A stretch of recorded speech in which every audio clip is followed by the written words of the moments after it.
8 gram அதாவது 1 bound தங்கமும் தரமான பட்டு சேலையும் தாய் வீட்டில் இருந்து அண்ணன் சீராக அளிக்கப்படும். 60 வயது வரை உள்ள அனைத்து குடும்ப தலைவிகளுக்கும் மாதம் 2500 ரூபாய். தாய்மாமன் தங்க மோதிரம் திட்டம். தமிழ்நாட்டில் பிறக்கும் ஒவ்வொரு குழந்தைக்கும் அரசாங்கத்தின் ஆசீர்வாதமாக ஒரு தங்க மோதிரம் வழங்கப்படும். ஒவ்வொரு குடும்பத்திற்கும் வருடத்திற்கு 6 கேஸ் சிலிண்டர்கள். அரசு போக்குவரத்தின் அனைத்து பேருந்துகளிலும் பெண்கள் பயணிக்கும் வகையில் உத்தரவிடப்படும். தமிழகத்தின் எந்த மூலையில் இருந்தும் எந்த இடத்திற்கும் அனைத்து பெண்களும் கட்டணமின்றி பயணிக்கலாம்.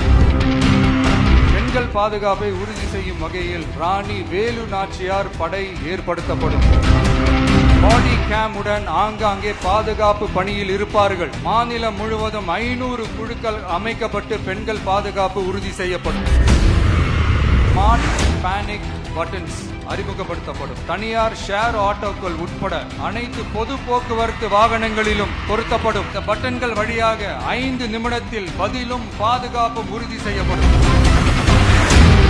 சிசிடிவி கேமராக்களும் விளக்குகளும் வெளிச்சமும் இல்லாத இடங்களே இல்லை என்ற வகையில் 0 டார்க் ஸ்பாட்ஸ் உருவாக்கப்படும்.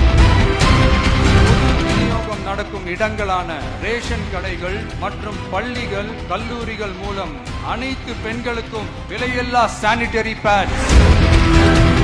1ஆம் வகுப்பு முதல் 12ஆம் வகுப்பு வரை இடைநிற்றலே இல்லாமல் செய்வதற்காக ஒவ்வொரு தாய்க்கும் பாதுகாவலருக்கும் ஆண்டுதோறும் 15,000 ரூபாய் பொருளாதார உதவி தொகையாக வழங்கப்படும். ஆனா ஸ்டாலின் சார் செய்ய முடியாததை நீ எப்படி செய்வ அப்படின்னு